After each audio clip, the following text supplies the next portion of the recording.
वीर्य कणों में हलचल मची थी, जहां करोड़ों शुक्राणु रोज जन्म लेते थे। उनमें से एक था छोटू। छोटू जिज्ञासु था, उत्साही था, और उसका सपना था अंडाणु तक पहुंचकर जीवन की शुरुआत करना। अध्याय 1। शुरुआत की सीटी। एक दिन अचानक कुछ हलचल हुई, जैसे कोई अलार्म बजा हो। छोटू ने देखा कि सभी शुक्राणु इधर उधर दौड़ने लगे थे। समय आ गया है, किसी ने चिल्लाया। छोटू को पता था, यह उसका क्षण है। छोटू और उसके साथ करोड़ों अन्य शुक्राणु वीर्य नली से होते हुए गर्भाशय की ओर दौड़ पड़े। यह एक लंबी, कठिन और जोखिम भरी यात्रा थी।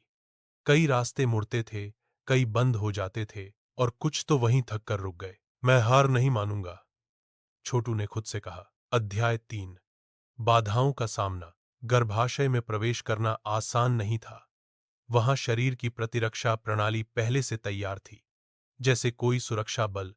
कई शुक्राणु मारे गए, लेकिन छोटू चुपचाप तेजी से आगे बढ़ता गया। फैलोपियन ट्यूब के पास पहुंचते ही उसे महसूस हुआ कि वह अकेला नहीं है। कुछ ही शुक्राणु बचे थे, लेकिन रास्ता अब भी लंबा था। अध्याय 4। मिलन का क्षण। और फिर अचानक छोटू की नजर एक सुनहरे गोले पर पड़ी। अंडाणु। वह चमक रहा था, शांत और आकर्षक।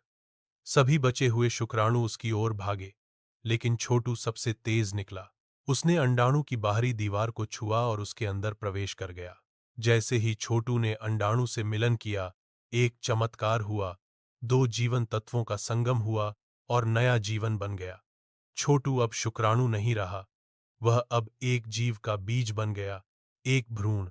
उसका सफर पूरा हुआ, लेकिन जीवन की असली कहानी अब शुरू होने वाली थी। समाप्त।